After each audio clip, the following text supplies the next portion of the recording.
प्रश्न है, किस पुरुषार्थ से सेकंड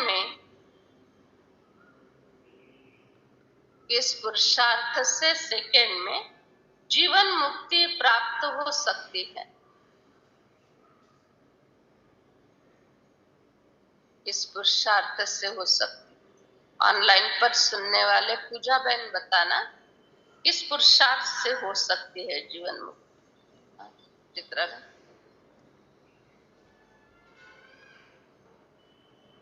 इस पुरुषार्थ से हो जाएगी। उत्तर, पुरुषार्थ करो अंत काल में एक बाबा के सिवाय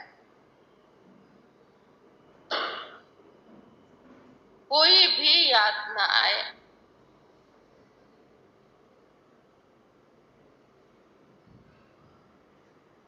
इसके लिए बुद्धि को गृहस्थ व्यवहार में रहते भी न्यारा रखो।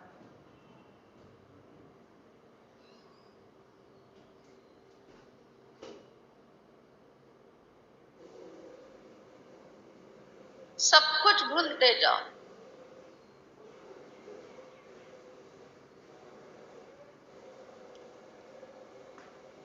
श्रीमत पर चलते रहो। ठीक, किसी को भी कांटा नहीं लगाओ।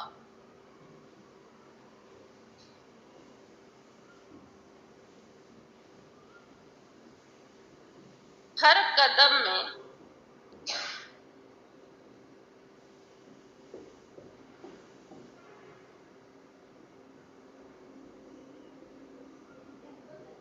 फॉलो फादर करो।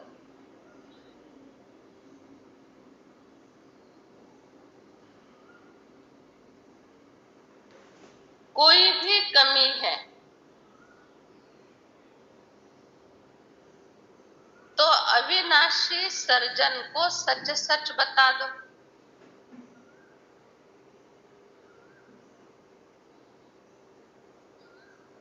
गीत है नई उम्र के लिए। ओम शांति। बच्चों ने गीत का अर्थ समझा। यह जो महिमा करते हैं, इस देश में जन्मी थी सीता। यूं तो वास्तव में मेल फीमेल सभी रावण की शोक वाटिका में है, सीताएं हैं। भक्ति करने वाले भगवान को याद करते हैं फूल बनने के लिए। कहते हैं कमल फूल समान रहना है। अब तुम जानते हो हम आत्माओं का पिता परमात्मा है। उनसे स्वर्ग का वर्षा मिलता है, जिसको मुक्ति जीवन मुक्ति कहा जाता है। जीवन मुक्ति का वर्षा जरूर परमात्मा से मिलता है। माँ बाप कभी बच्चों को दुख देने के लिए रचना नहीं रचते। जो भी सुविधा व्यवस्था रचना करते हैं वो उनके सुख के लिए सुविधाएं या रचना रचते हैं इतनी ऊंची भावना से कि इससे तो सुखी रहे, इससे तो सुखी हो जाए, ये बात से खुश नहीं है, ये बात से तो खुश हो जाए। हर प्रकार से बच्चों को खुश रखने का और सुखी रखने का प्रयत्न कर। खुद के मन को मारेंगे, परंतु बच्चे जिसमें खुश हैं वो करने की कोशिश करेंगे। तो बाबा कहते हैं बच्चे, मैं भी तुम्हारे लिए ऐसी पुरानी दुनिया नहीं रचता हूं जिस दुनिया में दुख होवे। मैं तुम्हारे लिए सारे सुख सुविधाएं जिसमें होगी ऐसे दुनिया रचता हूं ताकि बच्चे सुखी रहे, खुश रहे। लेकिन अभी सुविधाओं से कोई खुश रह सकता है? अभी का समय सुविधाओं से खुश रहने का है। सुविधाओं से और धन से खुश रहने का समय होता तो रेमेंट का मालिक क्यों घर बार छोड़कर एक हॉस्टल इसमें होटल में रहते? क्यों रहते? कुछ तो कारण होगा। सुख सुविधाएं अगर धन और राजाई से होती, प्रॉपर्टी से होती, तो क्यों सिद्धार्थ राजा सारे राजाई को ठोकर मारकर क्यों गौतम बुद्ध बनते? कुछ तो कारण होगा ना। इससे सिद्ध हुआ कि राजाई में, सुविधा में सुख नहीं था। सुख होता है मन की स्थिति में, सुख होता है मन की शांति की अवस्था में। इसीलिए कहते सुख शांति। सुख शांति का अर्थ ही है हमारा मन सुखी है तो ही मन शांत है, और शांति है तो ही भगवान से बातचीत हो सकती है। अशांति के वाइब्रेशन इस दुनिया से मैच होते हैं, शांति के वाइब्रेशन भगवान से मैच होते हैं। इसीलिए मन जब भी अशांत है, दुखी है, तो भगवान को याद नहीं कर सकते। वैसे देखा जाए तो कहते हैं कि दुख में सब सिमरन करते हैं, तब भगवान को याद करते हैं, और सुख में कोई नहीं करता। ऐसा नहीं है एक्चुअली देखा जाए तो। थोड़ा अभ्यास करना, आज का अभ्यास। क्या सचमुच ही दुख की अवस्था में भगवान को मन याद करता है? करता है। दुख की अवस्था में वो दुख का ही चिंतन करता है, परिस्थिति का चिंतन करता है, मार्ग निकालने का चिंतन करता है, और भगवान से बातचीत करने के लिए, भगवान से मन लगाने के लिए, याद करने के लिए हमारे अंदर कोई भी प्रकार का दुख का, असंतुष्टता का, कोई इच्छा अपेक्षा का अंश भी नहीं होना चाहिए। एकदम इनोसेंट भाव से भगवान के सामने बैठना पड़ता है। उसको ही कहा जाता है प्यूरिटी। जैसे छोटा बच्चा, 2-3 साल का बच्चा है, उसके मन में कोई प्राप्ति के संकल्प है, कोई अशांति दुख के टेंशन के संकल्प है? कोई संकल्प नहीं। इसीलिए बच्चे को भगवान के समान माना जाता है। तो वैसे बाबा के साथ या भक्ति मार्ग में भी भगवान के साथ का अनुभव करने के लिए हमारी अवस्था, वो जो छोटे बच्चे की अवस्था होती है ना 5 साल के अंदर की, वैसी इनोसेंट अवस्था में ही उसके पास बैठ सकते हैं। उसी अवस्था में ही भगवान से सारी शक्ति और वरदान प्राप्त कर सकते। बाकी कंप्लेंट की अवस्था में तो वो खड़ा ही नहीं करता, नजर भी नहीं डालता है। कंप्लेंट की अवस्था अर्थात मेरी तबीयत ठीक नहीं है, मेरे घर में ऐसा वातावरण है, मुझे पैसे की तकलीफ है, कर्जा है, ये है, सारी कंप्लेंट्स की बातें है ना।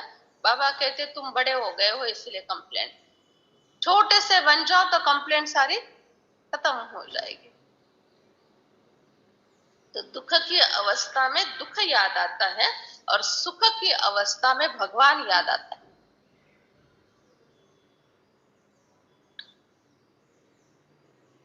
बाबा कहते हैं मैं आया हूं तुम बच्चों को पवित्र पावन बनाने के लिए, सदा सुखी स्वर्ग का मालिक बनाने के। इस निश्चय में गड़बड़ नहीं होनी चाहिए।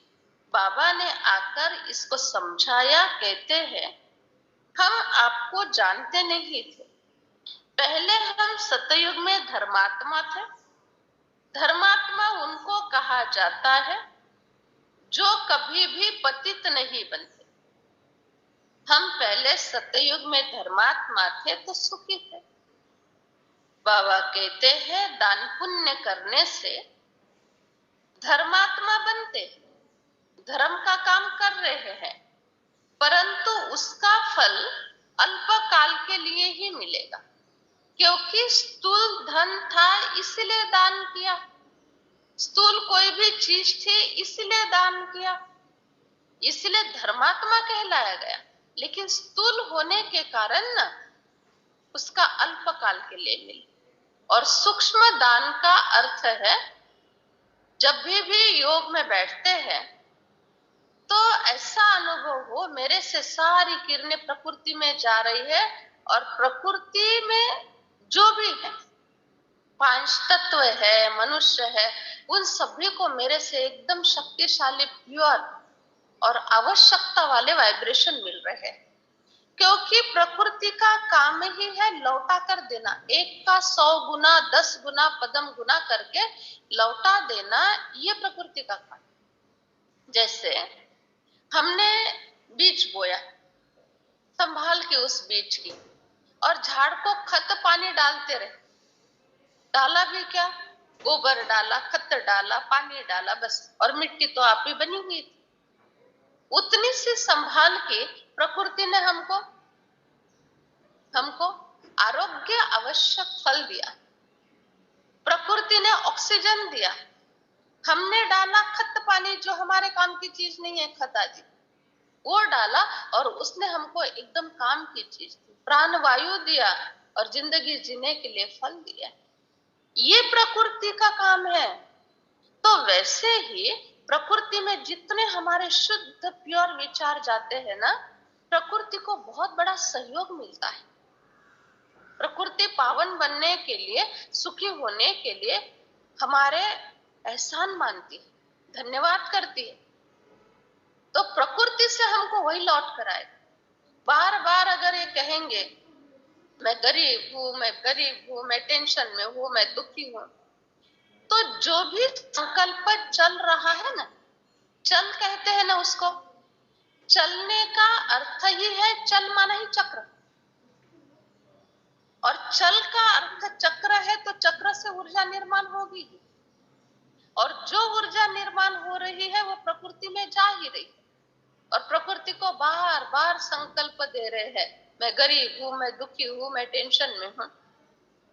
प्रकृति के पास चला गया, प्रकृति ने कुछ समय के बाद 10 गुना 100 गुना हो करके लौटा दिया। ये नियम है, ये परफेक्ट नियम है लॉ ऑफ अट्रैक्शन का। और इसीलिए हम कहते हैं दिन प्रतिदिन मेरी अवस्था खराब होती जा रही, दिन प्रतिदिन मेरा टेंशन बढ़ता ही जा रहा है। क्यों बढ़ता जा रहा है? क्योंकि एक संकल्प प्रकृति को दे रहे हैं, प्रकृति आपको 10 गुना लौटा कर दे रहे हैं, उसको काम ही ये, चाहे नेगेटिव दो चाहे पॉजिटिव दो। और करके देखो तो एक बार ये संकल्प, मैं बहुत भाग्यशाली हूँ, सचमुच ही मैं इतनी खुशनसीब आत्मा हूं, क्या नहीं है मेरे जीवन में, कोई प्रकार की कमी नहीं है, सारी प्राप्तियां मुझे भगवान ने कराई। सवेरे सवेरे उठकर प्रकृति के सानिध्य में चले जाओ और प्रकृति को ये दान दे दो। वाह प्रकृति वाह, कलयुग के अंत में भी, इसका आवाज ठीक, कलयुग के अंत में भी तुम इतना सुख दे रही हो, तो सतयुग त्रेता युग में कितना सुख दिया होगा। तो ऐसे ऐसे संकल्प करके प्रकृति के उपकार मानो, तो प्रकृति, ये प्रकृति भी अच्छी रहेगी और वो प्रकृति भी अच्छी रहेगी। बाकी प्रकृति को अगर दुख के वाइब्रेशन देते रहेंगे ना, फिर वो नहीं छोड़ेगी, फिर कितना भी बोलो कि मैं महान आत्मा हूँ, मैं खुशनसीब हूँ, मेरे जैसा सुखी कोई नहीं है, कभी कुछ नहीं फर्क पड़ेगा, क्योंकि प्रकृति को हम दे रहे हैं, वही वाइब्रेशन वो ग्रहण कर रही। ईश्वर अर्थ दान करते हैं, जैसे कोई कृष्ण अर्थ करते हैं। कृष्ण को गीता का भगवान समझने के कारण मुझ गए हैं। तुम जानते हो हमारा बाबा परमधाम से आए हैं, हमको कहते हैं बच्चे तुमको ये भान है कि नाटक पूरा हो रहा है, अब घर चलना है। तुम ही सो लक्ष्मी नारायण थे, फिर बनते हो। उन्होंने द्वापर युग में नाम डाल दिया। बाबा बच्चों को शास्त्र का सार समझाते हैं। मैंने कोई गीता आदि हाथ में नहीं उठाई, मैं ज्ञान का सागर पतित पावन हूं। अनादि ड्रामा बना हुआ है, ऐसे नहीं वेद शास्त्र आदि कहेंगे। अगर अनादि कहे तो सतयुग से लेकर कहा जाए। सतयुग में वेद शास्त्र होते नहीं। मैं ज्ञान का सागर हूं। तुम बच्चों को मेरा भी परिचय देता हूं, तुम्हारा भी देता हूं, और सृष्टि चक्र के बारे में भी समझाता हूं।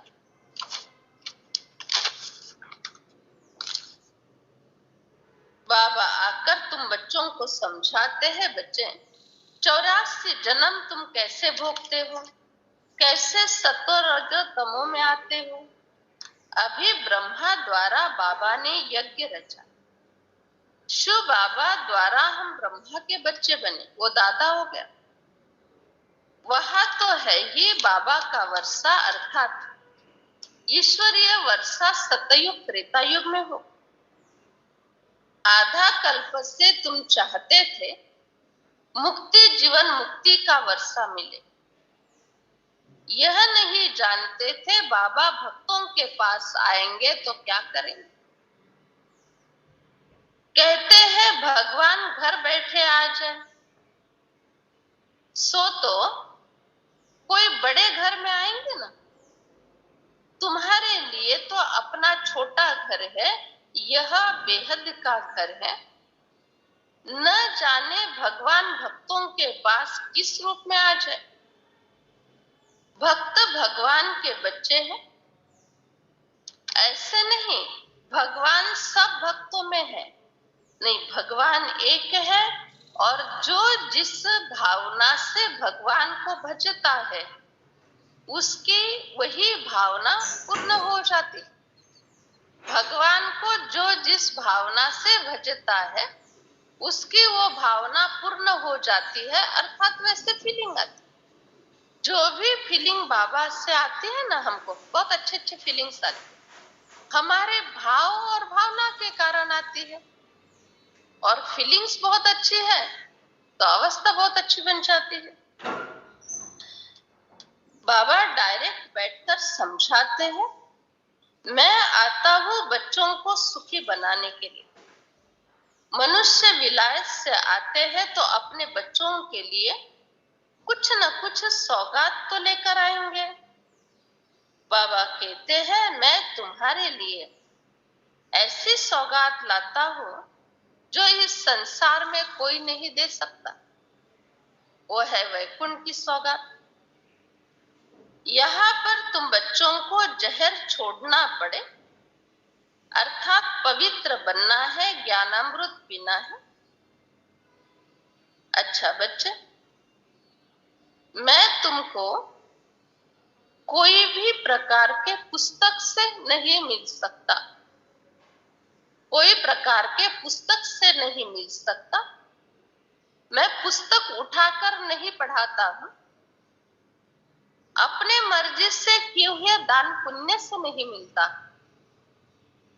यज्ञ जप तप से नहीं मिलता। नहीं मिलता का अर्थ है जिस रूप में मेरा कर्तव्य और कर्म चलता है उस रूप में नहीं मिलता। बाकी भक्ति करने से भक्ति के रूप में मिलता, लेकिन एक वाक्य आकाशवाणी बोलने तक ही, एक सेकंड का दर्शन देने तक ही मैं मिलता, वर्षा देने के लिए नहीं मिलता। कोई एखादा नवस किया, इच्छाएं रखी और बहुत कट्टर भक्ति कर रहे हैं, वो इच्छा या नवस पूर्ण करने के तक ही मैं मिलता हूं, बार बार और रोज रोज समझाने के लिए नहीं मिलता। इतना सस्ता नहीं है मेरा ज्ञान जो बार बार और रोज रोज किसी मनुष्य के पढ़े हुए शास्त्र के आधार से मैं तुमको समझाता रहूं। और मैं जब अपनी इच्छा से अपने समय पर इस संसार में आता हूं तब मैं इतना इनोसेंट बन जाता हूं, इसलिए उसको भोलानाथ कहते हैं। और अपने बच्चों के खातिर कुछ भी स्वीकार करने के लिए और कुछ भी त्याग करने के लिए और कुछ भी करा के लेने के तैयार हो जाता हूं। तो अपने बच्चों के खातिर का अर्थ है यहाँ की मानव भाषा भी बोल लेता, एक भाषा एक ही साथ में एक भाषा का ट्रांसलेशन 26 भाषा में करने की व्यवस्था भी करा देता। ब्रह्मा को हीरे भी पत्थर दिखा देता। प्रैक्टिकल में हीरे रखे थे टेबल पर, वो ऐसे छोटे छोटे पत्थर दिखाई देने लगे, ये भी करा लेता।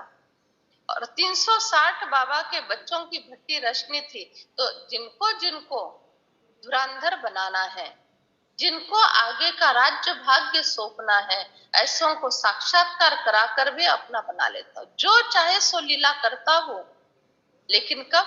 मेरा समय आने पर। मेरा समय आने के पहले कुछ नहीं करता।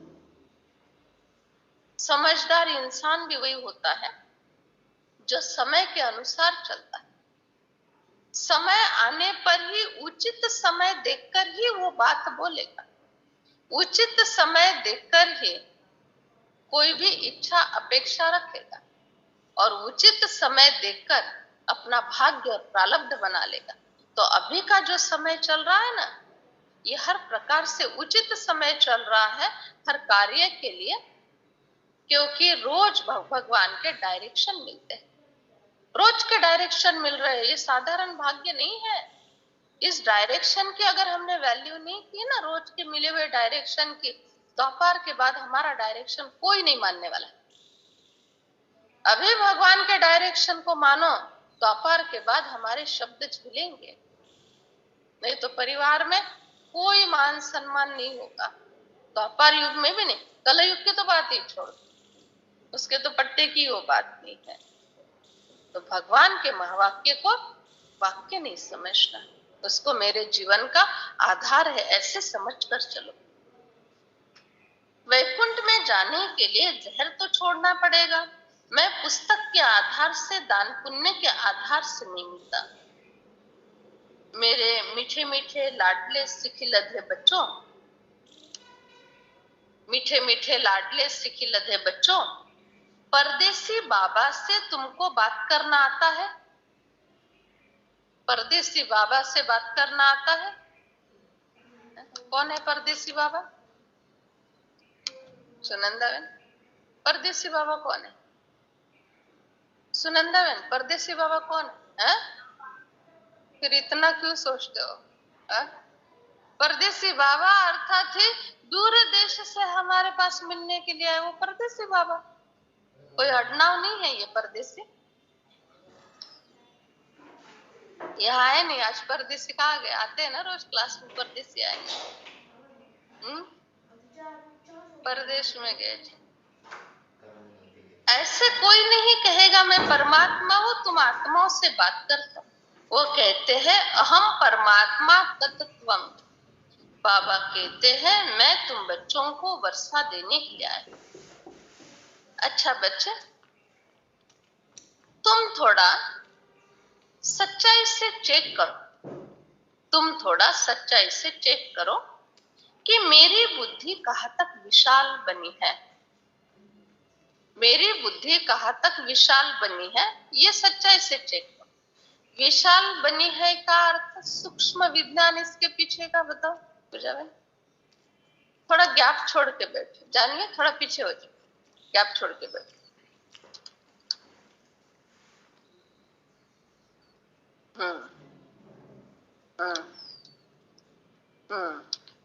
तो विशाल बुद्धि, मेरी बुद्धि कहां तक विशाल बनी है ये तुम जांच करो। अर्थात विशाल बुद्धि का अर्थ है कोई भी गलती किसी से हुई, वो चित्त पर नहीं है, तुरंत उसको माफ।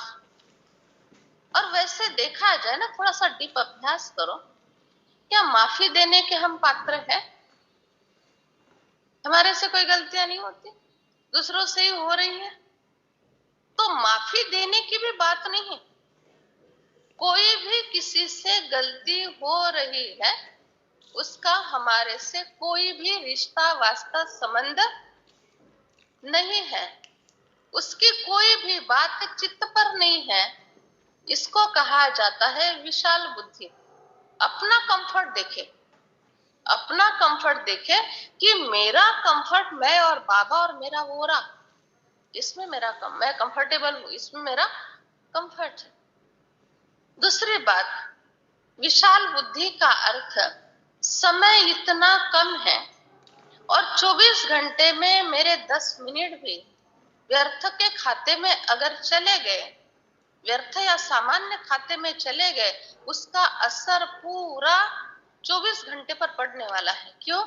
क्योंकि इसका लॉ ऑफ अट्रैक्शन का नियम ऐसा है, जो व्यर्थ या साधारण हम कर रहे हैं ना, 10 मिनट या 1 घंटे के लिए, 2 घंटे के लिए व्यर्थ का चिंतन, व्यर्थ की बातें चलती रही, तो इस संसार में ना, इस हॉल के बाहर भी कम से कम 90 से 95% वाइब्रेशन वही चल रहे हैं। व्यर्थ, नेगेटिव, टेंशन, दुख, परेशानी, झगड़े, ये सब कुछ यहाँ चल रहा है।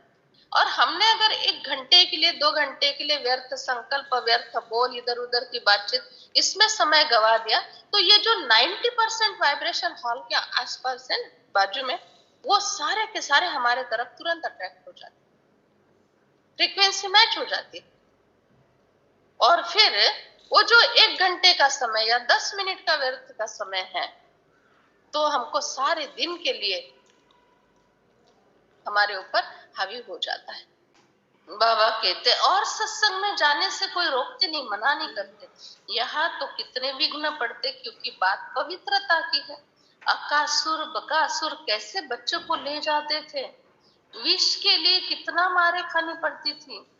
कोई भी बात होगी ना, अच्छे अच्छे बच्चे बाबा कहते हैं बहुत बहुत याद करते हैं, बाकी चलते चलते जो माया के वार से हारते रहते हैं, वो कभी भी सुखी नहीं रह सकते।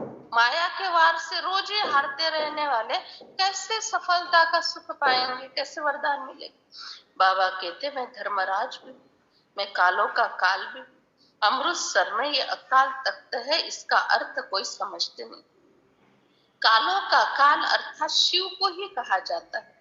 वह जमघट तो एक दूसरे को, एक दो को लेके जाते हैं। मैं सभी आत्माओं को ले जाऊंगा, इसीलिए खुश होना चाहिए। आधा कल्प भक्ति की कोई वापिस नहीं जा सका। भगवान कालों का काल है, जो आज बड़ा शब्द, बड़ा कड़ा शब्द बाबा ने यूज किया। भगवान कालों का काल है, जो दुनिया के हिसाब से सबको मार डालते हैं, परंतु मेरे हिसाब से एक भी मरता नहीं। समझे? दुनिया कहेगी सबको भगवान ने मार डाला, क्योंकि महाकाल है, कालों का काल महाकाल। और मेरे हिसाब से सारे के सारे अमर हो गए, जिंदा हो गए। अर्थात मेरा रिश्ता है आत्मा से, मैं आत्मा को देखता हूं, इसलिए आत्मा को सिर्फ ड्राइवर के रूप से गाड़ी में से उतार दिया, और गाड़ी खटारा हो गई थी तो गाड़ी खत्म हो गई, गाड़ी जहां की वही खत्म हो गई। तो मनुष्य का मोह सारा शरीर में होने के कारण शरीर को ही जिंदा और मरना समझते हैं। इसीलिए शरीर छूट गया माना मर गए, खत्म।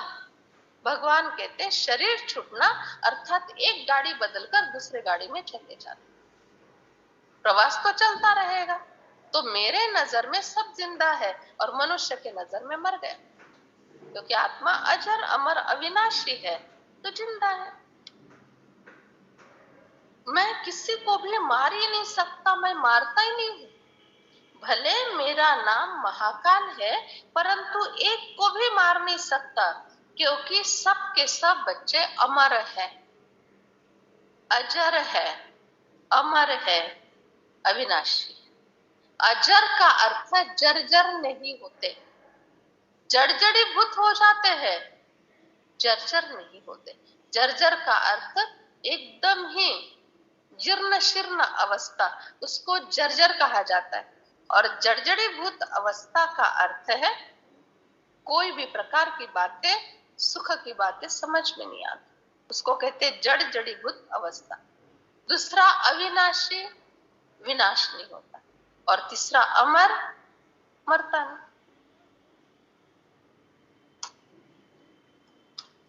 अच्छा बच्चे, तुमको मरने का डर लगता है?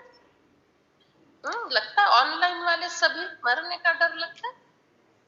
नहीं लगता है किसी को। डरते वह जिनका परमात्मा से ना प्यार है ना योग है, उनको डर लगे। और देह अभिमान वाले ज्यादा डरते हैं। मरने की बात नहीं, बस शरीर को अंत तक ऐसा संभालो जो कोई भी प्रकार के पुरुषार्थ में ये शरीर की अवस्थाएं बाधा न बने, किसी से भी सेवा न लेनी पड़े, और कोई भी प्रकार से बीमार हो ये वाइब्रेशन क्रिएट न हो जाए जो प्रकृति में चले जाए। इतना संभाल जरूर रखो। इसको ज्ञानी तो आत्मा कहा, ये समझदारी की बात है, इसमें मोह की बात नहीं है। लेकिन शरीर तो सबको छोड़ना। अरे हम तो तैयारी कर रहे हैं मरने की, अर्थात वापिस जाने की। बाबा आए हैं तैयारी करा के लिए चले। तुम तो स्वर्गवासी बनते। स्वर्गवासी होना अर्थात आत्मा शरीर छोड़कर चली जाएगी, फिर स्वर्ग में नया शरीर मिलेगा। अखबार में डालते हैं फलाना वैकुंठ में चला गया, ठीक है ना, फिर वैकुंठ में चला गया, फिर श्राद्ध क्यों खिलाते हो? श्राद्ध खिलाने के लिए फिर उसको क्यों बुलाते हो? तो ये भी एक श्रद्धा है। श्राद्ध खिलाना ये श्रद्धा है, वास्तविकता नहीं। बाबा कहते हैं स्वर्ग में गया, सदगति हो गई, फिर पतितों के हाथ का भोजन क्यों खाते? अब तुम बच्चे जानते हो, सच सच तुमको निर्वाण धाम में जाने की शिक्षा दी। अच्छा बच्चे, तुम खुश कब रह सकते हो? बताओ पद्मा में, खुश कब रह सकते हो?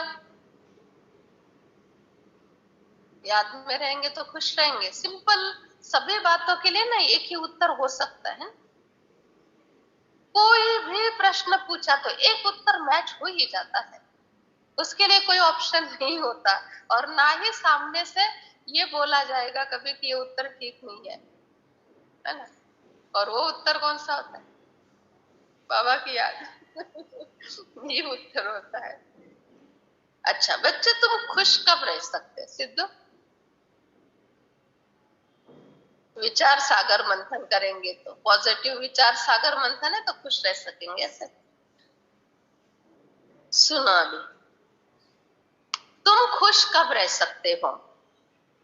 पुराने कांटों के जंगल के संबंधों से, कांटों के जंगल के संबंधों से पूरा तुम्हारा बुद्धि योग टूट जाएगा तो खुश रहेंगे, और अतीन्द्रिय सुख प्राप्त करने के लिए जो जो करोगे उससे खुश रहोगे। पुरानी दुनिया से संबंध तोड़ देना, संबंध तोड़ने का अर्थ रिश्तों से नहीं है, ये बात पक्की याद कर लो। ऑनलाइन वाले भी समझ जाओ, रिश्ते नहीं तोड़ने हैं। बाबा तो और ही कहते, गृहस्थ में रहते हो बहुत अच्छा संभालो, सबकी सेवा करो, सबकी दुआएं लो।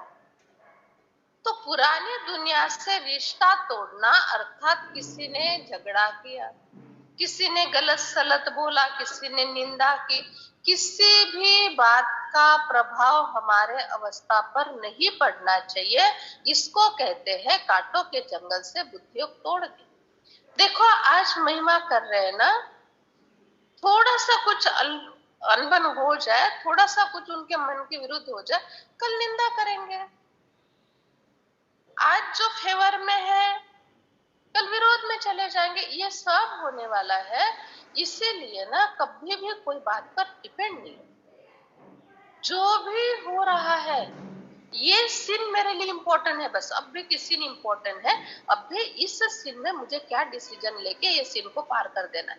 आगे के सीन हो सकते मेरे फेवर में हो या मेरे पूरे विरोध में, कोई सीन के प्रभाव में नहीं। देखो सचमुच ऐसा ही लाइफ जीना पड़ता है।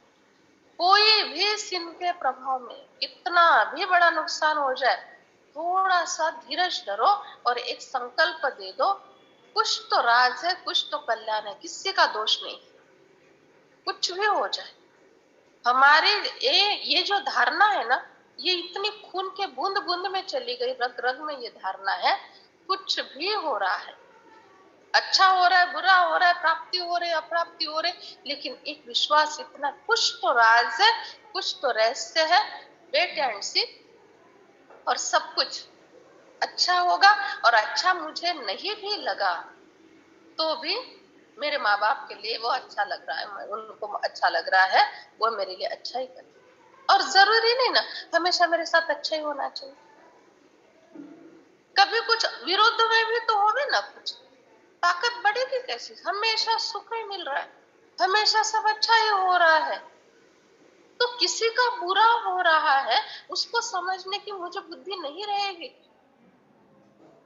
हमेशा मुझे सुख ही मिल रहा है, तो कोई दुखी है ना, उसके दुख दर्द को समझने की बुद्धि मुझे नहीं रहेगी, तो राजा बनूंगी कैसे?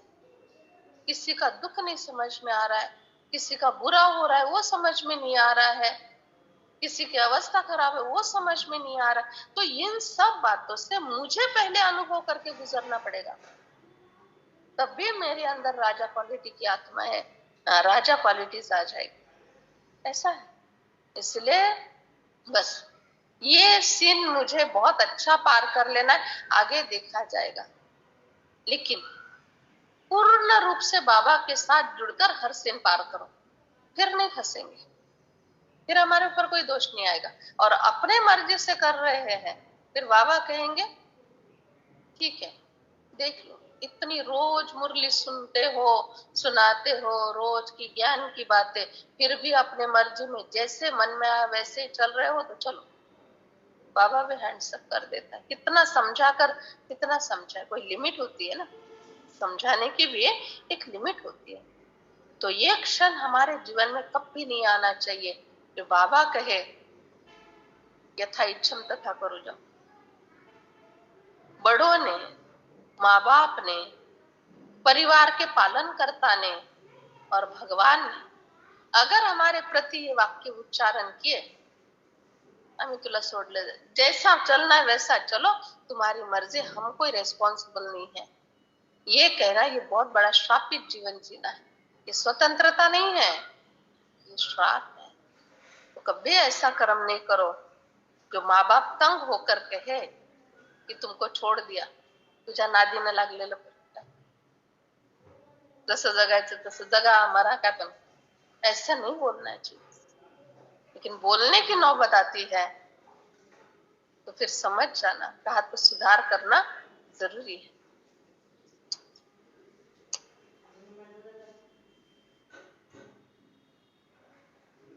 तो तब खुश रह सकेंगे।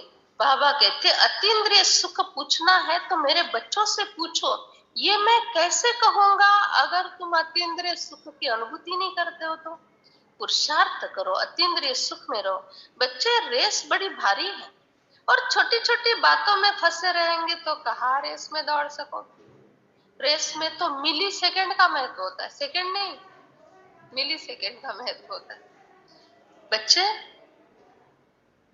तुम मीठे मीठे हो ना, मीठे मीठे बच्चे हो ना, श्रद्धा हो ना, मीठे मीठे बच्चे, मीठे मीठे बच्चे हो तो माँ बाप के ऊपर भी जीत पालो, माँ बाप के तख्त के ऊपर भी जीत पालो। जीत पालो अर्थात हमारे से भी आगे चले जाओ। और दूसरा जीत पालो अर्थात ऐसे कर्म करो जो उनका दिल जीतकर आशीर्वाद ही मिले। बाबा मम्मा कहते हो, पिताश्री कहते हो, तो ये बाबा भी उनसे पढ़ रहा है। गृहस्थ धंधे वाला आदि ख्याल नहीं आना चाहिए, ऐसे ख्याल नहीं आना चाहिए मैं पीछे आया हूँ इसीलिए दौड़ी नहीं लगा सकता। माँ बाप कहते सपूत बच्चा वह जो माँ बाप को फॉलो, हमेशा एक संकल्प रखो, मैं बाप समान हूँ या माँ बाप समान बनूं। बाप समान का अर्थ ये नहीं है कि ब्रह्मा बाबा जैसे कर्मातीत बने वैसे अभी बन जाओ। बाप समान का अर्थ, अभी ब्रह्मा बाबा मुरली सुन रहे होते तो कैसे सुनते, ब्रह्मा बाबा मुरली सुना रहे होते तो कैसे सुनाते, किसी की गलती को माफ कर रहे होते तो कैसे करते। कल की मुरली, कल के मुरली में पूरा माफी के ऊपर आधा पेश था। बच्चे जाएंगे कहाँ, आएंगे, हट्टी तो एक ही है, आखिर बाप हो, कहता हो कोई बात नहीं, जो कुछ भी हो गया फिर से चढ़ो। कितना सारा समझा, ब्रह्मा बाबा अगर इस जगह स्थूल सेवा करते तो कैसे होते, कैसी पालना करते? तो ये है बाप समान बनना। अभी की जिंदगी में जब तक शरीर है तब तक कर्मातीत बनेंगे, तब बनेंगे, लेकिन जब तक शरीर में है तब तक हर कर्म से कंपेयर करना, इसको कहते बाप समान।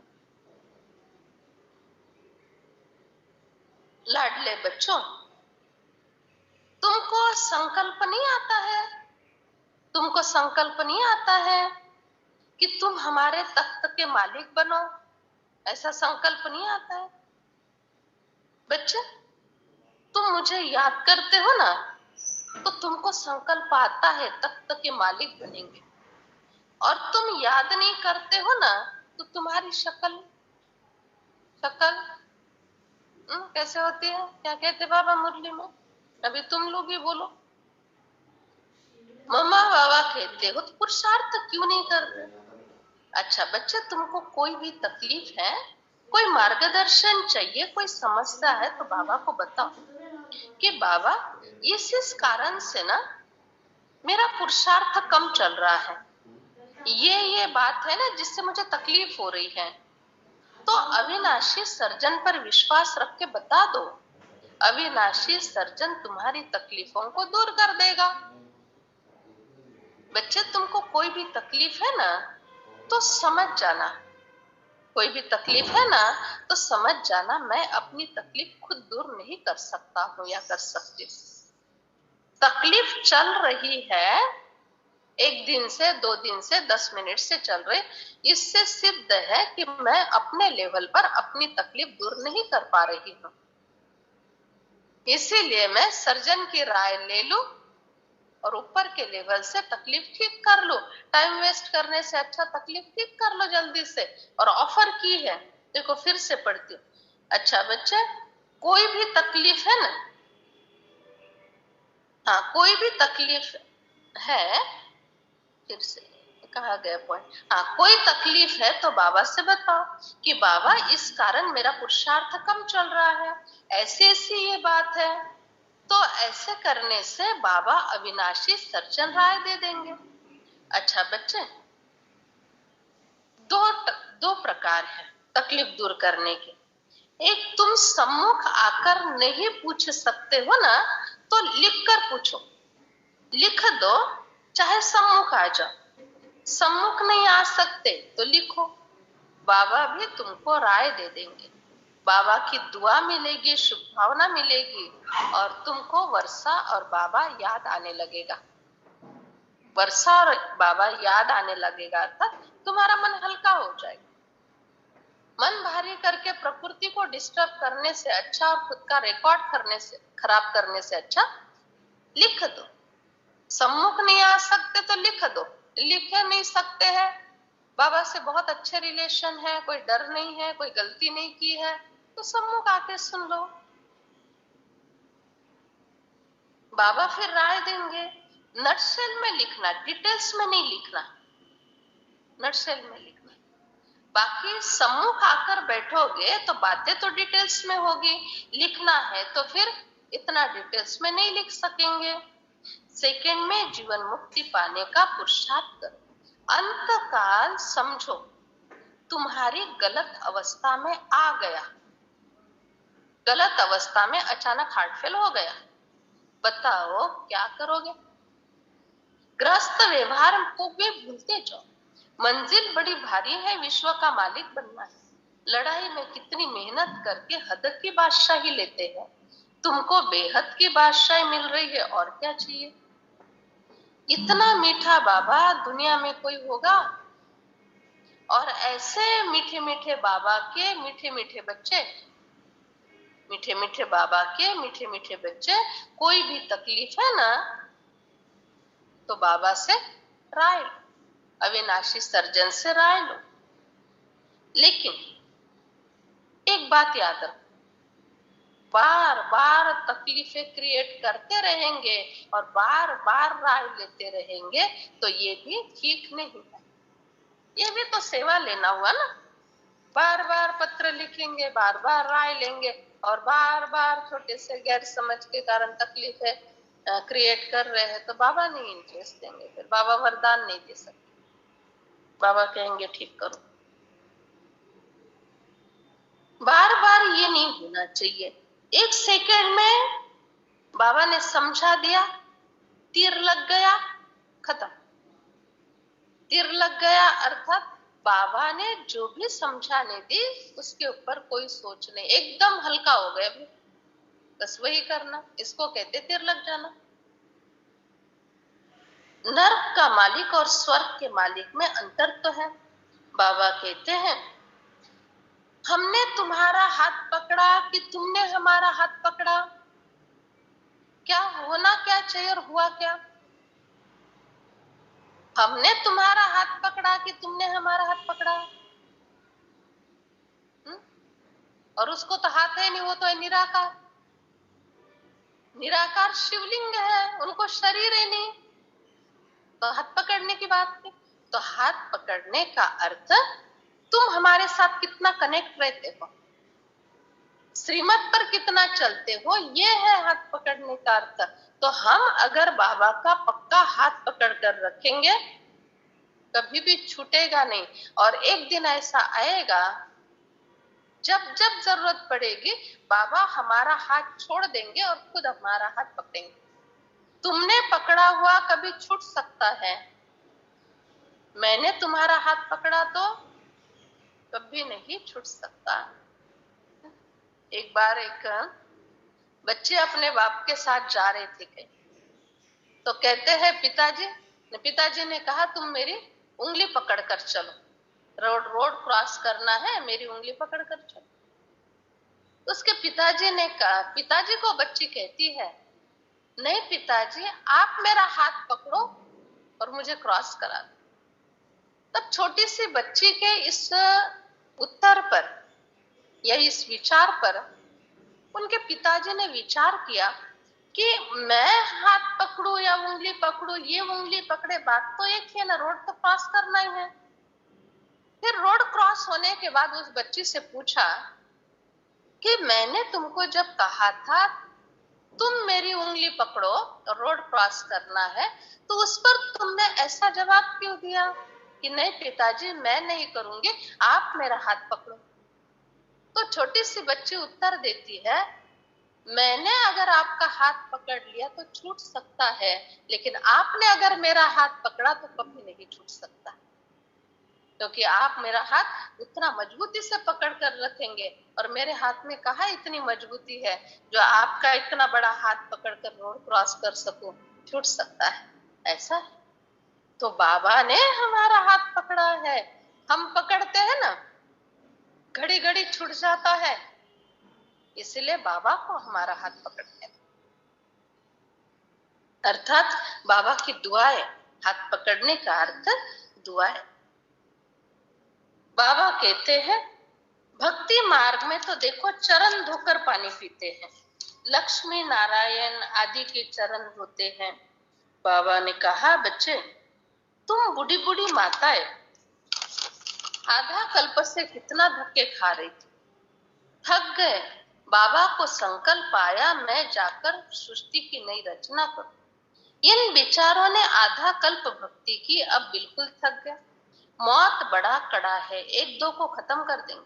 बाबा कहते मैं नॉलेजफुल हूँ, परंतु कहते हैं मैं भी बंधन में बंधा हूँ।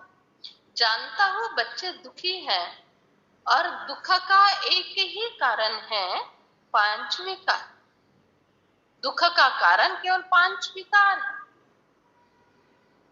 दुख का कारण ऐसा नहीं है कि केवल पवित्रता है तो कोई दुखी नहीं होगा, ब्रह्मचार्य पालन कर रहे पवित्रता है तो कोई दुखी नहीं होगा, ऐसा नहीं है। क्योंकि ब्रह्मचार्य का संबंध काम विकार से है। केवल क्रोध अगर है तो क्या फायदा उस काम विकार को जीतने का। क्रोध अंदर है तो भी दुखी है, लोभ बहुत है तो भी दुखी है, मोह बच्चों में अति है, छुटता ही नहीं है कुछ, तो अति अति दुखी है। और इन सब के ऊपर का अहंकार अगर है वो तो कभी सुखी नहीं हो सकता, क्योंकि अहंकार वाले को सबके प्रति द्वेष, अहंकार वाले को अपमान की तुरंत फीलिंग, अहंकार वाले को ईर्ष्या, किसी को आगे नहीं बढ़ने देना, ये सब बातें अहंकार में आ जाती है। वो तो कहीं का रहता ही नहीं। तो पवित्रता का अर्थ एक काम विकार से नहीं है, पवित्रता का अर्थ इनोसेंट भाव से।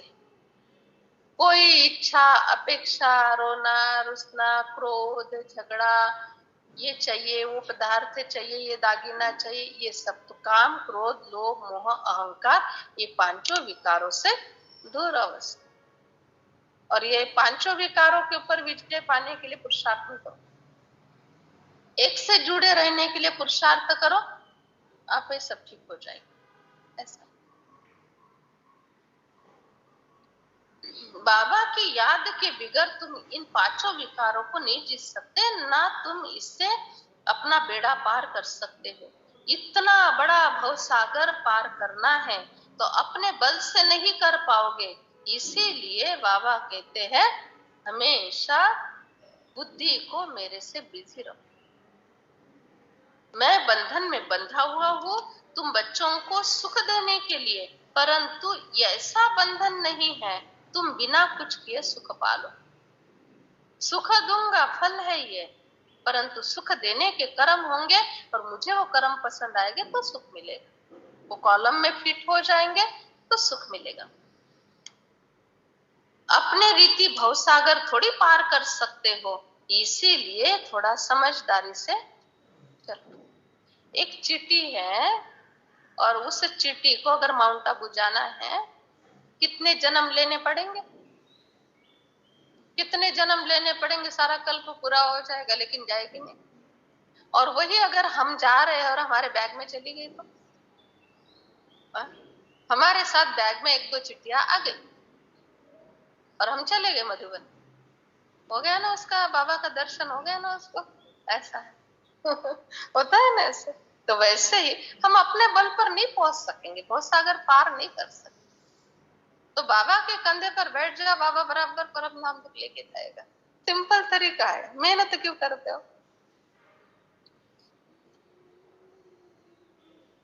बाबा को याद करते रहो, गृहस्थ व्यवहार में रहो, बाकी भवसागर पार करना है तो तुमको मेरे साथ कनेक्ट रहना पड़ेगा। अच्छा बच्चे, तुमको हर्षित रहना चाहिए तभी सेवा होगी। क्यों?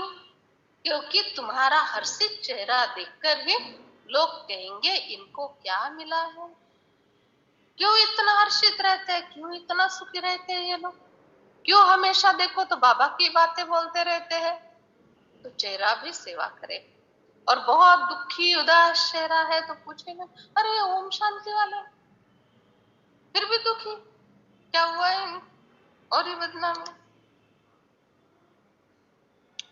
तो हर्षित रहना चाहिए। सारे सृष्टि के आदि मध्य अंत का ज्ञान मिला है तो भी तुम हर्षित नहीं। बाबा कहते गौशाला है, गौशाला बननी थी, बनाई अभी भी है। पांडवों को देश से निकाला था, फिर गौशाला बनी। हम माँ बाप के तख्त पर विजय प्राप्त कर लेते हैं।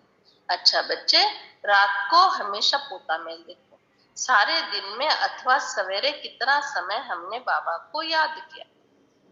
बाबा को याद करके श्रीमत पर चलना है, एक दूसरे को कभी दुख नहीं देना। काम क्रोध मुख्य है, पांचों विकारों को जीतना। छोटे छोटे विकार अपने आप ठंडे हो जाएंगे जब ये पांच विकारों को जीतेंगे। काम महाशत्रु है, काम के कारण लड़ाई झगड़े मारामारी होती है। बाबा कहते बच्चे ऐसा कभी नहीं बोलना कि बच्चे बहुत अशांत करते हैं, बच्चे बहुत तंग करते हैं। थोड़ा दिन रुको बच्चे, स्वर्ग में तुमको ऐसे बच्चे होंगे जो कभी तंग नहीं करेंगे। ऐसे बच्चे तुम्हारे घर में जन्म लेंगे जिनका कोई आवाज नहीं होगा, तंग नहीं करेंगे। यहाँ तो बच्चे नाक में दम कर लेते, नाक में दम कर लेते अर्थात बहुत परेशान करते। कैसे कैसे बच्चे होते हैं। बच्चे तंग नहीं करेंगे वहां पर, इसीलिए स्वर्ग पर सुखों को याद करो। अच्छा बच्चे, तुम हमेशा शुक्रिया शुक्रिया बोलते रहो। अभी जीवन में इतना दुख है, फिर भी शुक्रिया शुक्रिया कैसे बोलेंगे? है? जीवन में तो दुख है, टेंशन है, कैसे शुक्रिया बोलेंगे? बताओ अक्षय भाई, कैसे शुक्रिया बोलेंगे? शुक्रिया, जीवन में दुख है ना तो भी शुक्रिया। क्यों? अनुकूल टाइम पर जाने के लिए आया है। कोई बीमारी आई है, शुक्रिया। क्यों? 4 दिन आराम कर सकते हैं, डॉक्टर के पास जा सकते हैं, पैसा है, अनुकूल परिस्थिति में आ गई है, जाने के लिए आई है, शुक्रिया। प्रतिकूल परिस्थिति में अगर आती तो कितनी तकलीफ देती, इसलिए शुक्रिया। मन को भी शुक्रिया, हे मन तू इतना जल्दी एकाग्र हो जाता है, इतने सुंदर अनुभव करता है, मन को शुक्रिया। बुद्धि का शुक्रिया, हे बुद्धि तू इतने अच्छे अच्छे दृश्य देखती है, इतना अच्छा अच्छा इमेजिनेशन करती है, उसका भी शुक्रिया। क्या सुना चैताली? शुक्रिया, हमेशा शुक्रिया। तो शुक्रिया शुक्रिया शुक्रिया। सवेरे उठते से नींद का भी शुक्रिया करो, ये तो बहुत जरूरी है। उठते से ही पहले, हे निद्रा देवी शुक्रिया, सारे दिन भर के लिए तुम्हारे कारण मैं फ्रेश रह सकूं, शुक्रिया। और रात को सोते समय मास्टर सर्वशक्तिवान। भोजन खाते समय शुक्रिया। भोजन की थाली उठाते समय, पहले जमाने में ऐसे पैर पड़ते थे, अभी नहीं। अभी तो बूट पहन के किचन में चले जाते हैं, खड़ा रह के रोटी में रोल करके सब्जी उसमें लपेट लेते, ऐसे तोड़ तोड़ के खा लेते। यह है भारतीय संस्कृति। एक संस्कृति, क्या संस्कृति थी, थाली की पूजा करके उसके बाजू में पानी डाल के पूजा करके नमस्कार करके खाते थे, और आज बूट पहन के किचन में जाके रोटी में सब्जी लपेट कर खा रहे हैं ऐसे। और ये अपेक्षा क्या रखते हैं? मेडिटेशन करूं, शांति मिले, मेडिटेशन करूं, एकाग्रता होवे, परसेंटेज होवे और मेरे बोर्ड लग जाए। कैसे लगेंगे बोर्ड? ऐसी रोटी तोड़ तोड़ के खा रहे हैं, बोर्ड कैसे लगेंगे? ऐसे फोटो का बोर्ड लगा तो कौन सम्मान करे?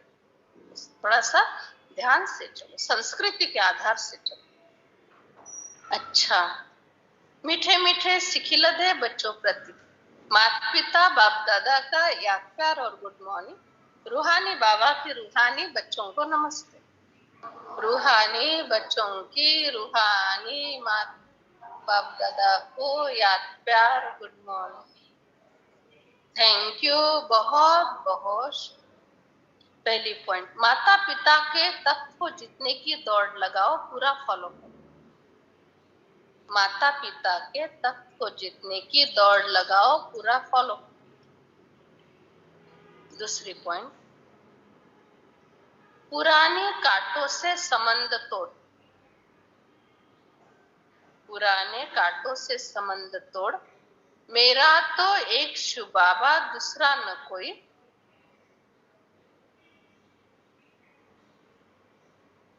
इस निश्चय में पक्का रहो।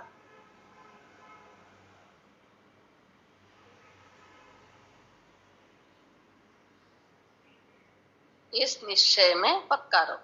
वरदान, हर गुण व शक्ति को अपना स्वरूप बनाने वाले, हर गुण व शक्ति को अपना स्वरूप बनाने वाले बाप समान संपन्न भव।